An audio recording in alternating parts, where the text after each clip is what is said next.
Shalom, selamat pagi.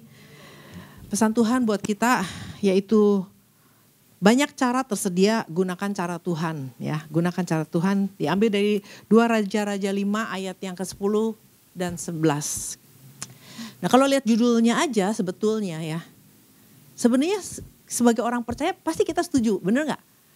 Banyak cara, tapi Tuhan bilang gunakan cara Tuhan. Setuju gak? Setuju. Udah pasti cara Tuhan cara yang paling bagus. Yang namanya Tuhan punya cara gitu. Terus kalau kita pakai caranya Tuhan, udah pasti bagus punya. Udah gak mungkin salah gitu loh. Nah tapi kan kenyataannya gak seperti itu, bener gak? Dalam hidup sehari-hari, untuk kita gunakan cara Tuhan aja, kita masih mikir berkali-kali. Masih kayaknya, gak mau, gak sesuai, gak cocok, gak masuk akal. Kan seringkali kan begitu. Nah ini di dalam 2 Raja-Raja 5 kita baca dulu, ini yang menjadi dasar firman-Nya ya. Elisa menyuruh seorang suruhan kepadanya mengatakan, pergilah mandi 7 kali dalam sungai Yordan, maka tubuhmu akan pulih kembali sehingga engkau menjadi tahir ya. Ini disuruh 7 kali di sungai Yordan, mandi di sungai Yordan, maka tubuhmu akan pulih kembali sehingga engkau menjadi tahir. Itu kan perintahnya. Ya, cara Tuhan. Nah, ayat yang selanjutnya 11. Tetapi pergilah Naaman dengan gusar sambil berkata, aku sangka bahwa setidak-tidaknya ia datang keluar dan berdiri memanggil nama Tuhan Allahnya, lalu menggerak-gerakan tangannya di atas tempat penyakit itu dan dengan demikian menyembuhkan penyakit kustaku. Nah, ini kan yang sering terjadi. Cara Tuhan, kita juga tahu cara Tuhan pasti bagus banget. Tapi kan reaksi waktu harus melakukan caranya Tuhan kan seringkali sama seperti apa yang Naaman bilang. Kok susah banget sih? Kenapa harus begitu sih? Harusnya begini. Nah kan gitu kan. Nah tapi kan kalau kita lihat cerita seluruhnya bahwa akhirnya kan kesembuhan terjadi gak kalau diikutin? Terjadi. Bukan hanya kustanya aja sembuh. Ternyata Tuhan ganti kulit yang lama menjadi kulit seperti kulit bayi. Artinya kan sebagai prajurit pasti kan pernah luka, pernah kebakar, pernah ketembak, pernah kena pisau punya. Kalau Tuhan mau pulihkan, Tuhan pulihkan total. Bukan kustanya aja, tapi seluruh kulitnya diperbaharui sama Tuhan. Nah itu yang namanya mujizat. Kita sering sebut yang kayak begitu tuh mujizat. Nah kita juga kemarin sempat belajar tentang seorang Yosua. Waktu mau secara akal sehat, kalau disuruh merobohkan tembok Yeriko, mana mungkin tembok sebesar itu, setinggi itu, seluas itu, dirobohkan hanya dengan berkeliling. Betul gak? Kalau secara akal, gak masuk akal. Tapi apa yang dilakukan sama Yosua? Ya udah, dilakukan sesuai apa yang diperintahkan Tuhan, tepat. Disuruh 7 kali, 7 kali. Disuruh jangan berisik, jangan berisik. Semua dilakukan. Terjadi gak mujizat? Terjadi. Tembok itu runtuh. Nah kalau sampai terjadi sesuatu yang dahsyat, kita selalu bilang itu mujizat. Kalau mama saya bilang dulu kemujizatan. Itu mujizat. Nah apalagi dalam hidup kita. Saya ingat banget disuruh mau jual rumah. Bertahun-tahun rumahnya gak laku. Harusnya apa kalau udah gak laku? Oh jangan-jangan harganya ketinggian nih. Betul gak? Secara logika harusnya harganya diturunin. Tapi waktu tanya Tuhan, Tuhan bilang naikin harganya. Kalau dulu harganya udah diturunin, mau dijual udahlah sama furniturnya sekalian. Biar cepat laku. Tapi Tuhan bilang harganya naikin, jangan pakai furniture. Secara logika gak masuk hitungan. Semua orang juga kalau tahu kalau jual barang, kalau udah bertahun-tahun gak laku, diturunin harganya supaya laku. Tapi Tuhan bilang naikin.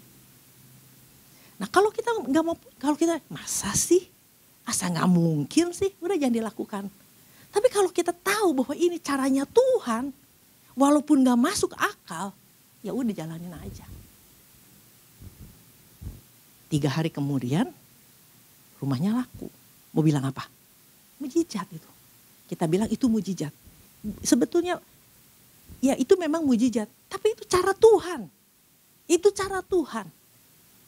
Nah, jadi artinya kalau kita mau pakai cara Tuhan, ya semua orang setuju cara Tuhan terbaik. Tapi kalau kita mau ikut cara Tuhan, kuncinya cuma satu. Punya ketaatan. Betul nggak? Nggak gampang.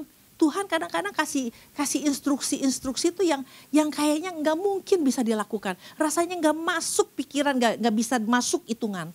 Tapi kalau itu cara Tuhan, ya udah lakukan. Nah artinya harus berjalan di dalam ketaatan. Nah ini ketaatan ini nggak mudah ya. Nah karena ketaatan itu berbicara tentang betul-betul mengikuti semua yang diperintahkan. Enggak setengah-setengah, enggak sebagian. Nah karena di dalam Tuhan tuh yang namanya kalau taat sebagian, 95% di mata Tuhan itu tidak taat. Jadi ketaatan itu perkara serius nggak? Sangat serius. Nah kita tahu kisah Saul ya. Saul, cara Tuhan untuk memberikan kemenangan cuma satu. Tumpah semua. Tapi disisain dengan alasan-alasan yang menurut Saul itu masuk akalnya dia. Tapi buat Tuhan, kalau taat itu ya udah disuruh semuanya. Semudah itu sebetulnya. Tapi kan manusia tuh banyak kali berpikir blak. Kayaknya mah gini maksud Tuhan. Nah itu kan jadi masalahnya selalu di situ. Gak pernah bisa mau melakukan apa yang diperintahkan Tuhan. Jadi gini loh, berbicara tentang taat ya. Taat itu ada dua macam. Untuk sementara ini saya yang kepikiran cuma dua macam. Mungkin orang bisa mikir lebih banyak. Orang taat dengan alasan takut. Ya udah lakuin aja, takut. Ada orang taat aja lah. Kenapa? Karena takut didenda. Makanya orang kalau pergi ke Singapura tiba-tiba jadi orang taat. Taat aturan. Ya kan? Gak boleh buang sampah. Lakukan. Kenapa? Takut dikenain denda. Takut rugi. Nah jadi kalau orang tuh taat bisa aja taat. Karena takut rugi. Takut apa lagi ya. Takut gak diberkati. Bisa taat. Nah tapi orang yang cuma punya cara pandang bahwa takut ini, takut itu, takut ini akan hidup dengan ketaatan yang parsial, yang cuma sebagian. Enggak, karena apa? Ya tergantung menguntungkan gue apa enggak. Kalau gue nggak menguntungkan ngapain gue mesti taat. Nah jadi kalau udah orang punya cara pandang yang begitu, Tuhan ngomong apapun juga sulit untuk dilakukan. Nah tipe yang kedua adalah gini, orang yang taat memang taat. Memang udah memutuskan untuk hidup taat. Gua rugi, gua gak suka, caranya aneh, mau bagaimanapun juga, saya sudah memutuskan untuk hidup taat. Jadi waktu baca firman Tuhan, apa kata firman Tuhan, mau taat aja. Gak mau macam-macam. Jadi artinya dari awal hidupnya udah memutuskan mau jadi orang taat. Nah ini kan yang harusnya dimiliki oleh setiap orang percaya, betul gak? Karena kan ketaatan itu di dalam Tuhan itu mutlak. Bukannya bisa ditawar, bisa dikurangin sedikit lah, bisa ya gimana lah pokoknya. Di dalam Tuhan kalau mau ikut Tuhan sungguh-sungguh, ketaatan itu sesuatu yang mutlak. Tanpa ketaatan, kita mau doa jungkir balik, Tuhan aku mau menjadi serupa dengan Engkau. Enggak akan mungkin bisa jadi serupa dengan Engkau. Kenapa? Karena untuk menjadi serupa dengan Tuhan, perlu ketaatan. Untuk bisa menggenapi rencana Tuhan, perlu ketaatan pakai caranya Tuhan. Nah jadi ketaatan itu gak bisa partial, gak bisa setengah-setengah, gak bisa sebagian. Nah itulah makanya tipe apa nih saya? Tipe takut rugi baru taat atau memang saya memutuskan untuk jadi orang percaya yang taat. Tapi orang gereja lain mah udah gak disuruh gitu, gak apa-apa, biarin aja gereja lain.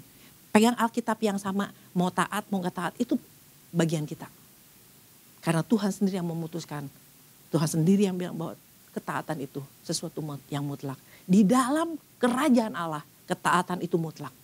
Nah beda sama pemerintahan demokrasi. Ketaatan itu ya udah kita lihat, kita voting. Ya demokrasi itu voting, mana yang lebih banyak lah. Yang lebih banyak kita taatin. Tapi kalau di dalam Tuhan, di dalam kerajaan, sistem kerajaan Allah, ketaatan itu sesuatu yang mutlak. Nah apalagi yang kita bisa pelajarin dari ketaatan. Taat itu adalah gini. Taat adalah tidak menunda, ya, tidak menunda. Jadi kalau misalnya kita bilang, ya saya mau taat ya, tapi besok baru saya lakukan. Itu namanya tidak taat. Jadi kalau menunda artinya ketaatan terselubung.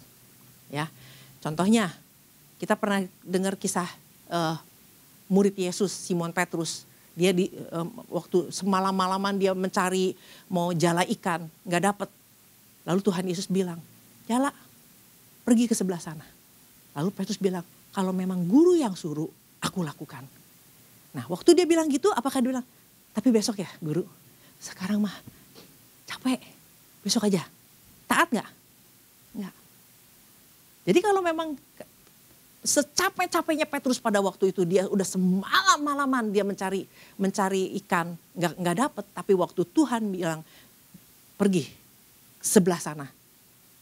Lalu Simon bilang, kalau memang guru yang suruh, saat ini juga aku akan lakukan. Itu namanya taat. Jadi taat itu nggak bisa menunda. Jadi orang yang bilang kalau orang mau taat sama Tuhan tapi menunduk, nanti ya, besok ya, sekarang mah lagi capek, lagi nggak malas, lagi nggak pengen bergerak nih. Nah itu namanya nggak taat. Nah jadi taat itu banyak elemennya. Nggak cuma sekedar kita bilang bahwa udah sampai ke Tuhan udah taat dah. Disuruh datang ke gereja jam 7 jam 7 misalnya. Taat itu nggak cuma segitu aja. Taat itu gini, kita lahir nggak ada orang lahir taat. Semua lahir berontak, punya bawa dosa, bawaan itu pemberontakan, betul nggak? Makanya kita lihat anak-anak kecil, nggak diajarin bohong bisa bohong, nggak diajarin berontak bisa berontak, disuruh mandi nggak mau. Siapa yang ngajarin coba? Karena memang pada dasarnya lahir dengan roh pemberontakan. Nah jadi taat itu harus dididik dari kecil. Harus dibiasakan hidup dari kecil, kan tidak ada orang lahir taat. Nah makanya ketaatan itu salah satunya juga adalah tepat. Ya, ketepatan itu adalah sebuah ketaatan. Nah kadang-kadang kalau kita pikir nggak masuk akal, udah kita rubah sedikit. Apa yang terjadi sama Nuh? Kalau waktu dia bikin bahtera dia nggak taat, itu caranya Tuhan, ukuran dari Tuhan, pakai bahan dari Tuhan, semua itu caranya Tuhan. Tapi Nuh harus lakukan tepat. Seandainya dia ganti aja sedikit, dia ganti aja bahannya. Aduh, kayu gofil mah jauh pisan ngambilnya. Udah yang deket-deket aja nih yang di sekitar segini, sama-sama kayu. Tapi kalau Tuhan bilang suruh ambil kayu gofil ya kalau nggak salah. Lakukan aja. Supaya apa? Bisa ngambang.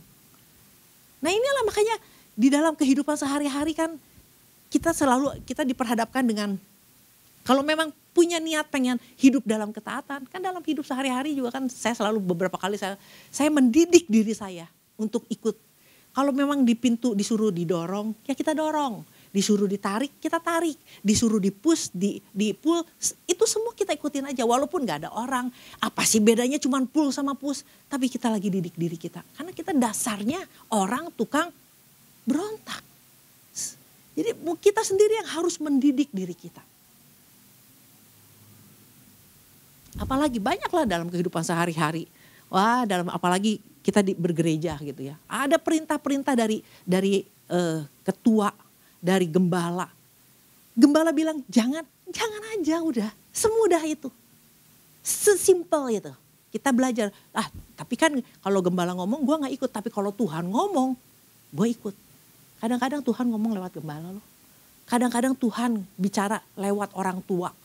Kadang-kadang Tuhan bicara lewat banyak hal untuk menegur kita. Mendidik kita. Betul gak? Nah kalau Komsel pun juga sebenarnya. Dulu tuh lagi zaman dulu kan kalau dikasih suruh bikin laporan. Pertanyaannya banyak tapi tempat space untuk bikin isiannya aja cuma sedikit. Kata Pak Ishak, iya di situ aja. Segini aja Pak, iya segitu aja. Isinya di situ aja. Cuma ikutin aja. Dipas-pasin, kalau perlu tulisannya dikecil-kecilin, kalau perlu perkataannya semua disingkat-singkat supaya pas. Cuma gitu aja. Tapi kan masa sih cuma segitu? Mana mungkin bisa ngisi, mana mungkin nanti Pak Ishak bisa baca. Kalau memang disuruhnya segitu, ikutin aja. Kita belajar dalam ketaatan. Sesimpel itu kalau kita mau taat.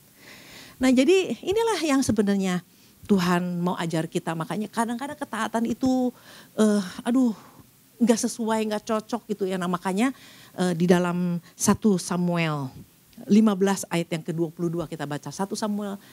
Jadi ketaatan itu, mendengar itu lebih dari korban, dari pengorbanan. Mungkin kita bilang, aduh gue udah banyak berkorban nih, gue udah jadi orang hebat. Berkorban aja gak cukup, perlu ketaatan ya. 1 Samuel 15 ayat yang ke-22. Tetapi jawab Samuel, apakah Tuhan itu berkenan kepada korban bakaran dan korban sembelihan sama seperti kepada mendengarkan suara Tuhan. Sesungguhnya mendengarkan lebih baik daripada korban sembelihan, memperhatikan lebih baik daripada lemak dan domba-domba jantan. Nah, jadi jangan kita pikir bahwa wah saya udah banyak berkorban nih, saya udah dedikasi saya sama Tuhan. Tapi tetap firman Tuhan katakan mendengar suara Tuhan. Mendengar lebih baik. Memperhatikan lebih baik. Artinya ini bicara apa? Ketaatan. Tuhan mau membutuhkan orang-orang yang taat. Hanya orang yang taat yang bisa diajak kerjasama sama Tuhan. Ya dong, kalau orang udah tahu nggak taat nih, mana mungkin Tuhan mau ajak kerjasama. Ngaco punya pasti bisa berantakan punya hasilnya. Nah, jadi inilah yang Tuhan mau kita belajar bahwa kadang-kadang walaupun cara Tuhan gak masuk akal, tapi kalau memang itu cara Tuhan, ya udah jalanin aja.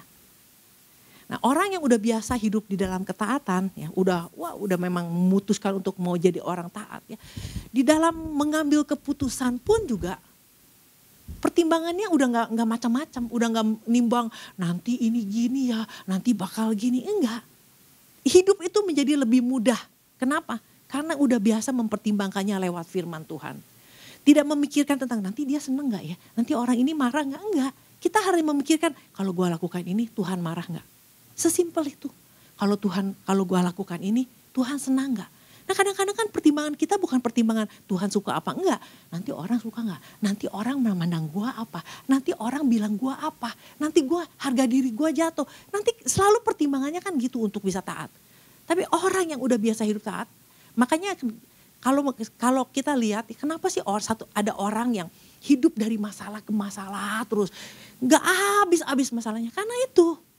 Kenapa selalu mengambil keputusannya berdasarkan hati, pikiran, perasaan dan apa kata orang. Selalu muternya di situ. Ya enggak? Coba kalau mikirnya cuman ya udah pokoknya tegas gue mau lakukan apa kata perintah Tuhan. Mau dia gimana, mau orang bagaimana, enggak peduli. Pokoknya saya melakukan persis apa kata firman Tuhan. Nah makanya persoalan, jadi kalau kita tegas sama diri kita sendiri, maka persoalan itu gak akan sampai berlarut-larut. Kadang-kadang suka, aduh kenapa sih harus terus-menerus disusahin sama satu orang yang terus-menerus. Ya karena kadang-kadang kita sendiri buka celah untuk mau dikerjain. Coba kalau ikut firman Tuhan, gak mungkin dikerjain. Betul gak? Nah ini kan jadi ketaatan atau pakai cara Tuhan adalah cara yang paling membuat hidup kita menjadi simple. Dan memang itulah Tuhan mau. Tuhan kasih kita, Tuhan mau kita taat secara mutlak. Supaya apa? Anak-anaknya hidup mudah. Hidup mudah. Dalam mendidik anak pun juga sama. Mendidik anak. Jadi kemarin kita sempat bahas di Komsel. Jadi gini loh, kalau orang bilang bahwa saya ibu tunggal ya. 30 tahun saya mendidik anak saya seorang diri. Mudah nggak? Nggak mudah. Kalau ada dunia bilang bahwa oh ya udah ibu tunggal itu berperan sebagai ayah dan ibu sekaligus. Saya pikir itu nggak bisa masuk. Satu orang ibu berperan sebagai ayah dan sebagai ibu itu nggak akan mungkin bisa dilakukan karena nggak sesuai firman Tuhan. Tetap harus ada bapaknya. Betul nggak? Ada sosok bapaknya. Kalau misalnya berperan sebagai ayah dan ibu, ya paling ibu di rumah ngerjain tugas ibu, cari duit, tugas bapak dikerjain sama ibu juga. Cuman begitu doang. Tapi untuk kehadiran, untuk teladan, butuh seorang ayah. Betul nggak? Nah jadi kalaupun sampai hari ini misalnya anak-anak bisa seperti hari ini ya udah cuman karena kenapa hidup saya menjadi lebih mudah? Ya karena cuman ikut firman Tuhan. Ya kalau kita lihat nih cara mendidiknya Tuhan di dalam kemarin juga saya sempat sharing bagaimana saya mendidik anak. Orang mungkin bilang gila, sadis banget nih emak gitu ya. Tapi kan apa yang saya lakukan sesuai dengan firman Tuhan di dalam Amsal 23 ayat yang ke-13 sampai ke-14. Jangan menolak didikan anakmu, ia tidak akan mati kalau engkau memukulnya dengan rotan. Artinya perlu dididik secara didisiplin, secara tegas ya. Engkau memukulnya dengan rotan pun tetapi engkau menyelamatkan nyawanya dari dunia orang mati. Tugas kita kan kenapa mendidik anak? Supaya apa? Kita menyelamatkan nyawa. Anak bisa bandel nggak? Bisa. Bisa berontak nggak? Bisa. Tapi inilah yang Tuhan ajar buat kita. Kalau mau aja ikutin ini ya, sebenarnya hidup jadi lebih mudah. Jadi seorang ibu tunggal pun juga sebenarnya mudah aja. Walaupun dibutuhkan seorang sosok ayah, tapi karena seada-adanya, asal ikut firman Tuhan aja pun jadi gampang sebetulnya. Kalau kita lihat lagi di dalam Ibrani 12 ayat yang 9.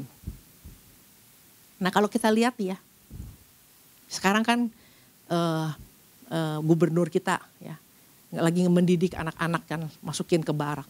Ini anak-anak nakal kalau ditanya semuanya. Apa yang menjadi mereka membuat mereka nakal? Nggak ada bapaknya. Betul nggak? Semua dari dididik, semua hidup dari ibu tunggal. Nah ini kan yang rata-rata hidup dari ibu tunggal ini kan jadi anak-anak jadi nakal. Nah tapi kalau kalau ibu tunggal mau ikut caranya Tuhan, sebenarnya kan nggak sampai harus kebablasan. Nah di dalam Ibrani 12 ayat yang kelima. Dan sudah lupakah kamu akan nasihat yang berbicara kepada kamu seperti kepada anak-anak. Hai anakku, janganlah anggap enteng didikan Tuhan. Janganlah putus asa apabila engkau diperingatkannya. 6. Karena Tuhan menghajar orang yang dikasihinya dan ia menyesah orang yang diakuinya sebagai anak. 7. Jika kamu harus menanggung ganjaran, Allah memperlakukan kamu seperti anak. Di manakah terdapat anak yang tidak dihajar oleh ayahnya? 8. Tetapi jikalau kamu bebas dari ganjaran yang kamu harus derita, yang harus diderita setiap orang, maka kamu bukanlah anak, tetapi anak-anak gampang. Selanjutnya dari ayah kita yang sebenarnya kita beroleh ganjaran dan mereka kita hormati. Kalau demikian bukankah kita harus lebih taat kepada Bapa segala roh supaya kita boleh hidup.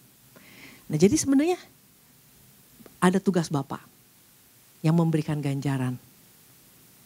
Nah dulu ya waktu saya baru ikut Tuhan sungguh-sungguh, kalau saya baca Alkitab saya bilang loh Alkitab ini kan terlalu maskulin. Menurut saya terlalu maskulin karena Allahnya kita panggil Bapa. Dan seluruh kalau Tuhan lagi pengen bikin apa di bumi, yang dia cari bukan perempuan, dia cari Bapa. Betul gak? Dia cari laki-laki, ya entah itu Daud, entah itu Yosua, entah itu Musa, Abraham, siapapun yang dicari pasti laki-laki. Makanya kan saya bilang Alkitab itu terlalu maskulin. Nah yang perempuan kan cuma siapa? Maria, ya kan? Rata-rata yang Tuhan cari adalah laki-laki. Dan ternyata setelah direnungkan ya memang ternyata peran laki-laki di bumi itu begitu penting. Peran apalagi peran Bapak. Makanya Pak Ishak selalu bilang ayo Bapak-bapak jadi imam. Karena memang itu perannya. Karena dia adalah wakil Allah di bumi. Semua yang Tuhan mau lakukan dilakukan lewat Bapak. Nah kalau memang sampai harus menjadi ibu tunggal ya udah. Tapi yang Tuhan butuhkan adalah Bapak-bapak. Karena Tuhan mau bicara dengan Bapak-bapak. Dan bagaimana Bapak harus bisa mendidik anak. Nah kalau dilihat dari Malayaki ya. Nah, ini kan yang jadi masalah dari zaman dulu. Banyak bapak-bapak yang tidak berperan. Banyak laki-laki yang tidak berperan. Sampai akhirnya Malayaki 4 ayat yang ke-6 pun ya. Sampai akhirnya pun ini ada. Ditegur. Dikatakan maka ia akan membuat hati bapak-bapak berbalik kepada anak-anaknya dan hati anak-anak kepada bapak-bapaknya supaya jangan aku datang memukul bumi sehingga musnah. Ini serius loh. Ya. Supaya hati bapak-bapak berbalik kepada anak-anak. Bukan kepada ibu-ibu loh. Kepada bapak-bapak. Ya. Dan hati anak-anak kepada bapak-bapaknya. Supaya jangan aku datang memukul bumi sehingga musnah. Jadi ini perkara serius. Bagaimana peran bapak, anak dan bapak. Ya. Nah, kalau di dalam The Message ya, sebenarnya gini. Maka ia akan membuat hati bapak-bapak. Bapak-bapak yang gimana? Ya. Bapak-bapak yang sudah kehilangan kasih, yang kehilangan kasih sayang, bapak-bapak yang meninggalkan seseorang. Nah ini hati bapak-bapak yang seperti ini yang sudah kehilangan, yang sudah kehilangan, yang sudah lost affection ya, yang sudah kehilangan kasih sayang, itu harus berbalik kepada anak-anak. Anak-anak yang gimana? Yang di Message dikatakan ungodly. Ungodly itu artinya anak-anak yang rebellious, yang memberontak. Tuhan mau beresin ini. Yang memberontak, yang gak hidup kudus. Tuhan mau beresin ini. Dari mana? Siapa yang harus beresin? Bapak dong. Bagaimana dengan ibu? Kalau ibu yang harus melakukannya, kadang-kadang itu saya sendiri kadang-kadang waktu ngurus anaknya bandel, saya harus telepon papa saya minta bantuan, seorang laki-laki. Begitu bapak saya ngomong itu langsung anak bisa nurut. Berarti menurut saya suara bapak itu begitu berperan dalam kehidupan rumah tangga. Nah, perannya itu suara bapak itu berperan buat anak. Jadi jangan selalu galak sama istri. Perannya tuh buat anak. Cuman kadang-kadang kan galaknya cuma sama istri doang, sama anak kagak galak. Nah di sini kepada anak-anaknya, anak-anak yang rebel, anak-anak yang memberontak, anak-anak yang tidak hidup kudus, anak-anak yang tidak saleh, ya. Nah, dan hati anak-anak kepada bapak-bapaknya, bapak-bapaknya yang seperti apa? Nah, kembali kepada bapak yang saleh. Jadi artinya dimulai dari bapak-bapak yang mengalami pertobatan. Bapak-bapak yang hidup saleh, hidup yang sesuai firman, bapak-bapak yang belajar untuk taat. Nah baru bisa memulihkan, baru bisa terjadi pemulihan. Nah Tuhan bilang di firman Tuhan katakan supaya jangan aku datang ya dan memukul bumi sehingga musnah. Kita tahu hari ini di zaman akhir kan. Kita nggak pernah tahu kapan Tuhan datang. Kita nggak pernah tahu itu kapan rapture. Tapi sebagai orang tua, sebagai seorang bapak yang merupakan wakil Allah di bumi, tidak berperan dengan baik. Ini penting apa yang akan terjadi. Nah termasuk juga anak. Saya selalu bilang sama anak saya, mama gak bisa ngawasin kamu 24 jam kalau kamu lagi pergi mau berlaku apa. Tapi waktu kamu melakukan hal yang jahat, terus lu mati, kemana? Terserah. Sekali lagi sebagai seorang orang tua, mungkin ya di sini anak gak banyak. Tapi kalau sebagai anak kita mau hidup terus dengan cara kita, dikasih tahu gak mau, pemberontakan terus ada di dalam. Ingat, ada waktu di mana Tuhan akan datang. Jangan waktu kita berontak, waktu kita gak mengalami tidak mau bertobat, tidak mau sungguh-sungguh ikut Tuhan. Jangan sampai waktu Tuhan datang, kita lagi berontak. Kita lagi marah, kita lagi gak terima, lagi mau hidup sesuka-sukanya. Nah ini saudara. Jadi pesan Tuhan, cara Tuhan mendidik, cara Tuhan untuk, kalau Tuhan bilang udah taat aja, udah ikutin aja. Karena Tuhan melakukan itu untuk kebaikan kita, betul? Semua untuk kebaikan kita. Nah kita gak pernah tahu besok jadi apa. Kita juga gak pernah tahu hari-hari yang akan kita lalui. Kenapa sih gak hari ini aja dilakukan? Karena ketaatan itu kan hanya butuh hari ini kita dengar firman Tuhan dan lakukan. Hari ini kita dengar Tuhan, firman Tuhan, kita lakukan. Nah kita menyembah Tuhan Yesus yang luar biasa. Kita menyembah Allah yang sudah memberikan contoh bahwa dia adalah orang yang melakukan ketaatan begitu sempurna. Ya. Dia melakukan ketaatan yang begitu sempurna. Di dalam Filipi 2 ayat yang ke-8. Kalau memang caranya Allah mau menyelamatkan manusia dengan cara dia harus disalib, dia lakukan. Itu caranya Tuhan, cara Allah Bapa. Dia bisa gak untuk tidak melakukannya? Bisa. Tapi karena ketaatannya itu, maka ada keselamatan. Karena apa? Karena ada orang yang mau taat. Begitu pentingnya ketaatan. Dan dalam keadaannya sebagai manusia, ia telah merendahkan dirinya dan taat sampai mati, bahkan sampai mati di kayu salib. Nah, kata taat ini ya di dalam bahasa aslinya adalah huperkos. Artinya giving ear. Giving ear. Jadi taat itu bukan cuma sekedar ya udah taat aja gitu. Coba perhatiin, pakai telinga kita untuk dengar perintah sedetailnya, apa perintahnya, A, B, C, D, lakukan aja itu. Jangan menawar, jangan kita pikir tapi kan. Nah itu. Jadi ketaatan itu sesuatu yang harus dilakukan day by day. Sesuatu keputusan yang harus kita buat day by day. Nah oleh karena itu biarlah saya juga belajar.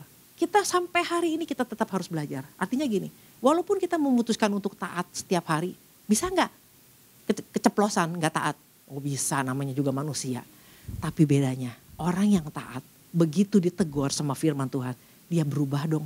Dia langsung bertobat sama seperti Daud. Begitu dia sadar bahwa itu salah, dia langsung dong minta maaf. Nah itulah namanya orang taat. Nah oleh karena itu kita tahu cara Tuhan, cara yang paling baik. Cuma bagian kita, jangan suka nawar. Walaupun gak masuk akal, walaupun itu merugikan kita, walaupun ada banyak hal yang kita harus korbankan. Tapi kalau memang itu Tuhan yang suruh, lakukan aja. Demikian firman Tuhan, Tuhan berkata.